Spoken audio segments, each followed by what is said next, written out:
And we are back again. Your friendly neighborhood film watcher. We are football. I am your humble host, Brandon. I got the man, Honey Grand. Set it off, Chris, with me. How you feeling today, Chris? Hey man, we back at it, man. You know, trying to put some stuff in the can and go over our top 5 questions, man. Mm-hmm. So, and this is part two. Part two. Mm-hmm. This is question number 2. So the first question we talked about the O-line. Now we talk about one of the most, I guess, talked about positions on the football team after the departure of Ezekiel Elliott, forever in our hearts. Thank you for being the warrior that he was. And now we've got a running back by committee, and as you should have. Okay, so let's get into that. We're going to talk about our running back situation. So our running back situation is right now, Tony Pollard is being the lead guy. Yeah. Then we have we got Ronald Jones, who we picked up from Tampa. Yeah. And then we got Malik Davis, right? Yeah. Now, that's just the veteran guys. That's the veteran guy. In the case of Malik Davis, veteran, you know, he has veteran guy. Yeah, second guy. And then we ended up drafting. You also have Rico Dowdle, who's like a second or third year guy. Okay, all right, but Rico K never stay healthy. And then you got the X factor in Deuce Vaughn. Yep. So itty bitty guy, you know, elusive speed, you know, can catch the ball, you know, X factor. We gotta see, can he do it, right? Absolutely. So you got all those guys. So that's the issue that we're looking at. At right now. So if you're looking at, quick question, do you count a fullback? You count a fullback now because of your new OC. Because with your new OC.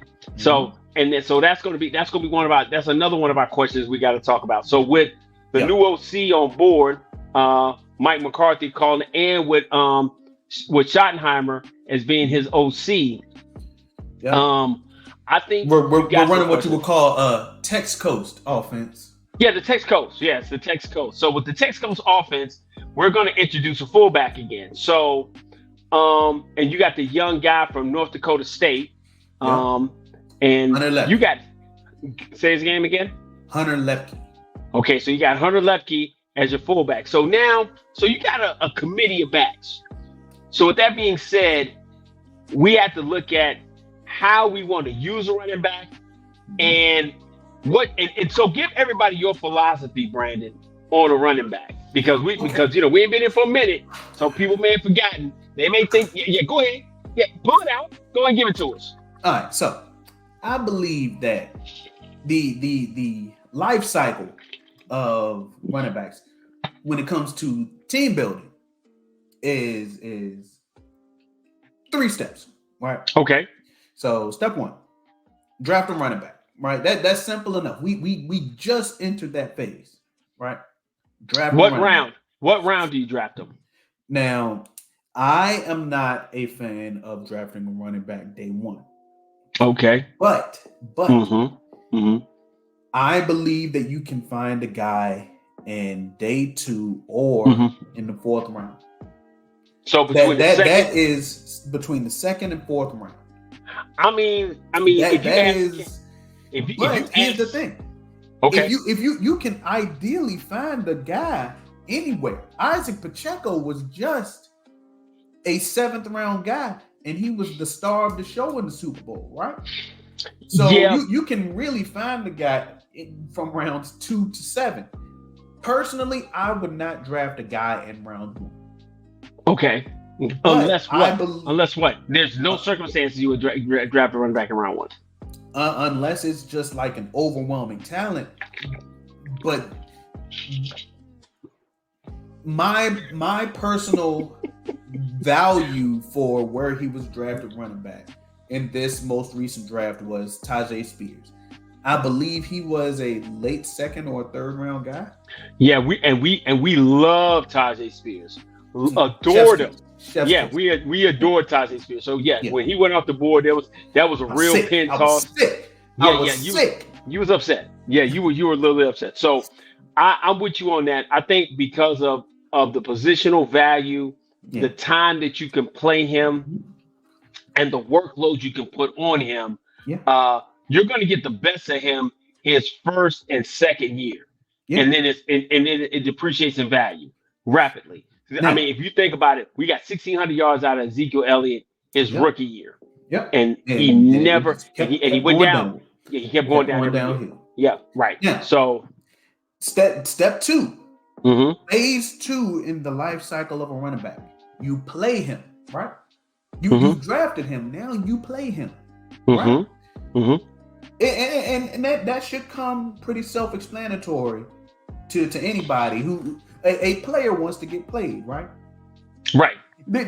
It's in the word. A player wants to get played, right? He Chris? wants to play. Yeah, he wants to play so that you put yourself in a position that you don't end up, or you get the most out of him early, you get the best production out of him, unless he is kind of like in a Tony Pollard situation where Yeah. Tony Pollard had never been the full-fledged workhorse in college, and you want to get a number of touches. So what's the ideal number of touches you want to have from your running back or your course of running backs in a game? Give it to me.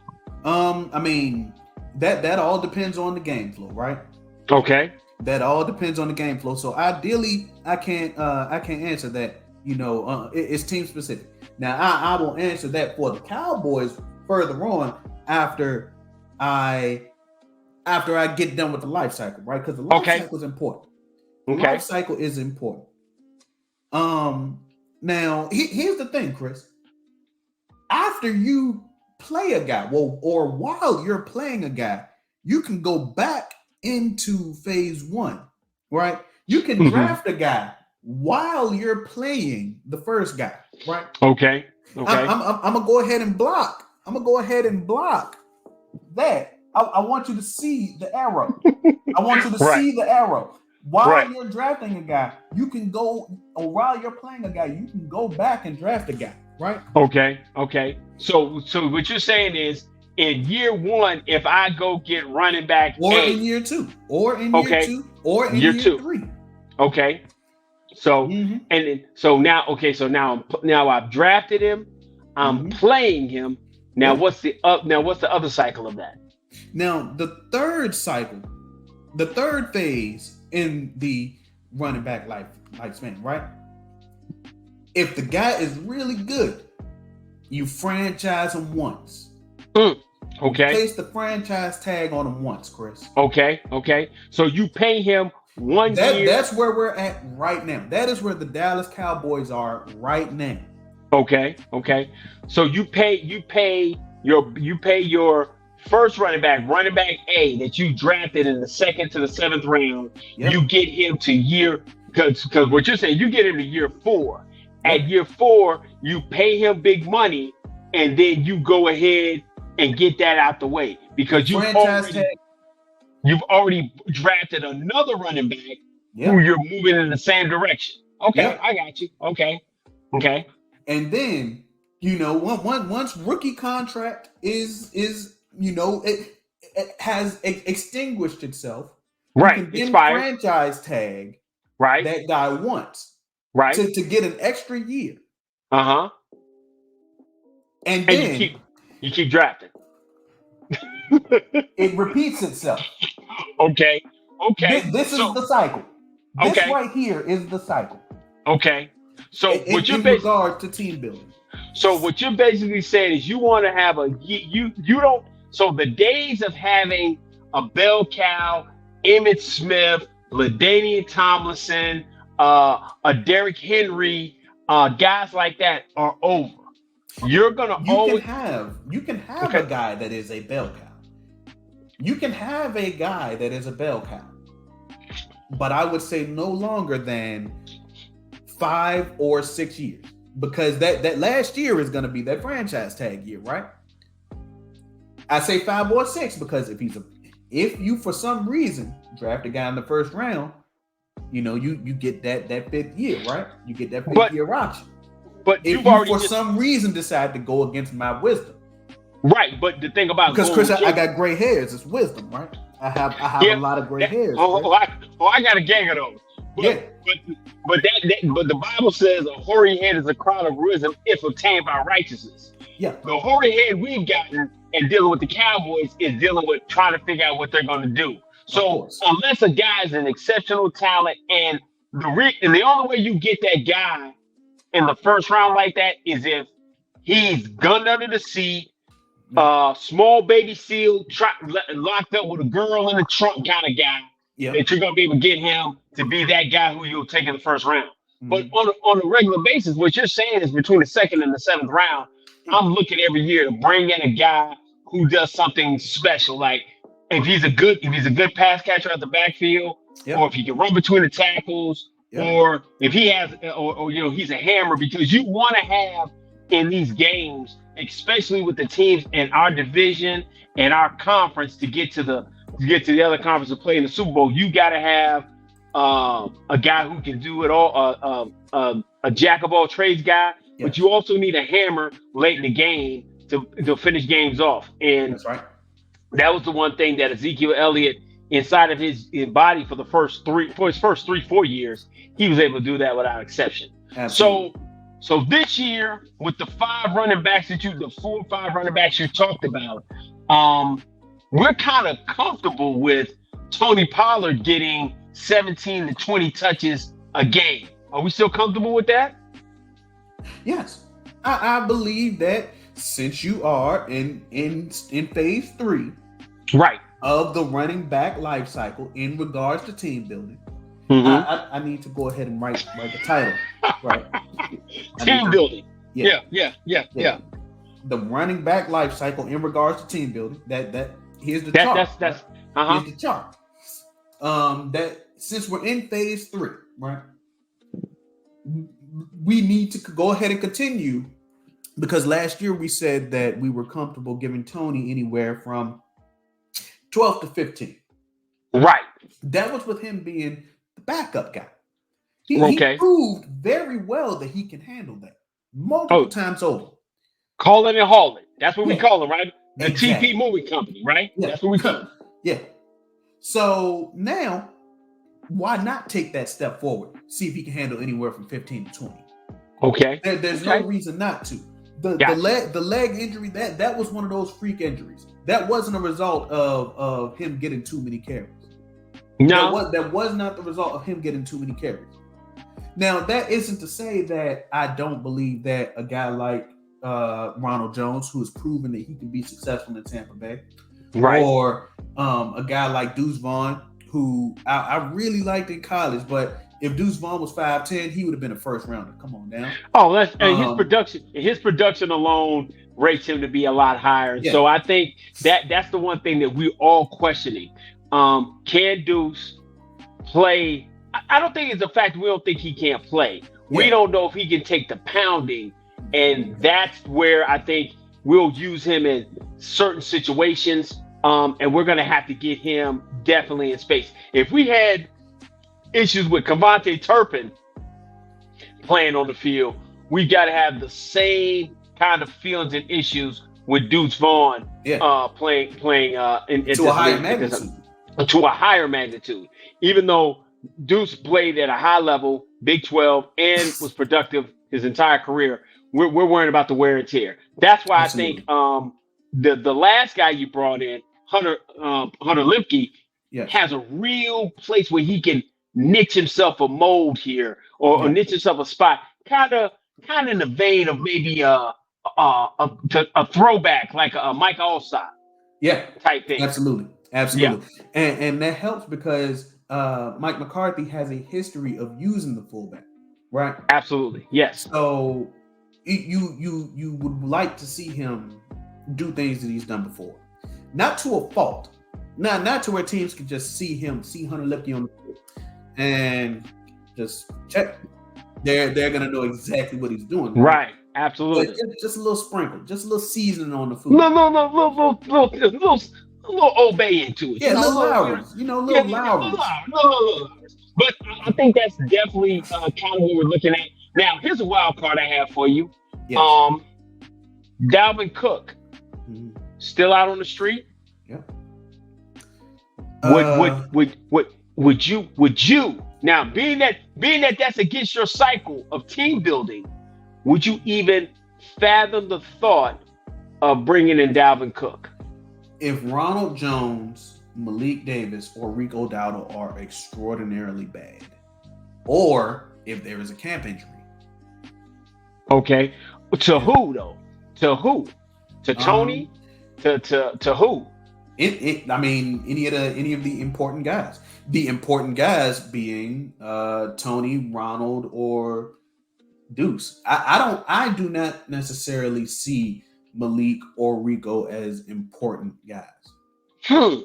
See, so that's what I knew this was gonna come. So for me personally, I love Dalvin Cook for who he is, and he's a super duper highly productive guy. Yep.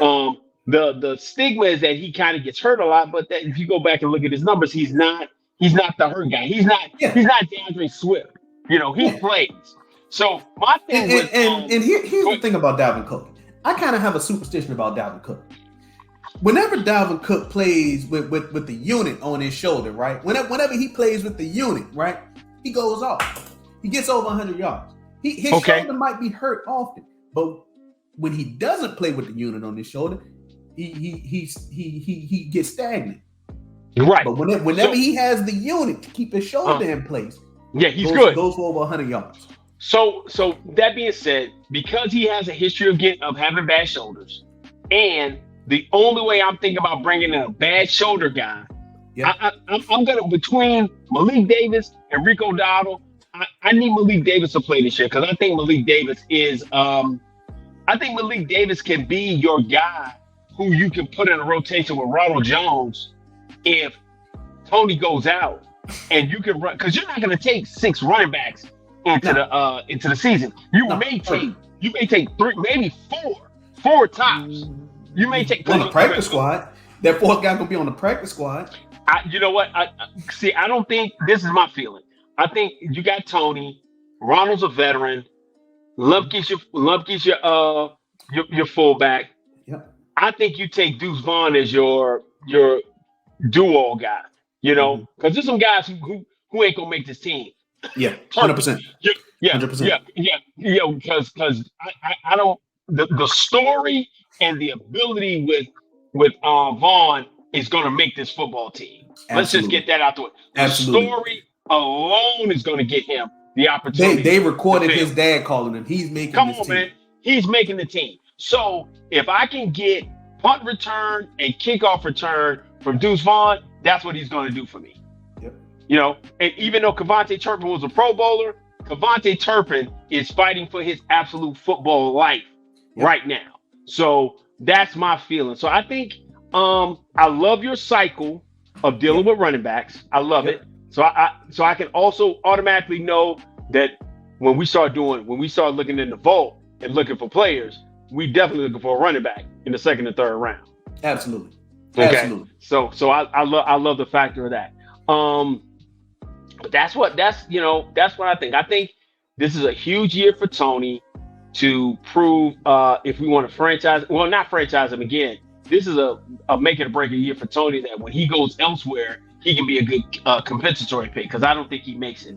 I think Ronald Jones get the opportunity to give a resurgence to his career, or we may say sign him for another 1 to 2 year deal. But I definitely believe that this committee can work. I think the biggest X factor to me is what can Deuce Vaughn do, and how fast Hunter Lemke.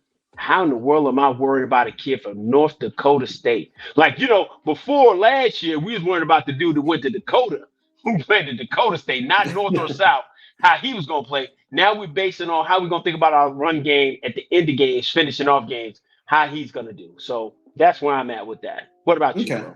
My biggest X factor is Deuce Vaughn, man, because at the end of the day, like I said, yes, you can have your bell cow back guys, but most teams run with committees, and there hasn't necessarily been an indication that Ronald Jones is going to be that number 2 guy. Rico Dowdle, have we really heard his name?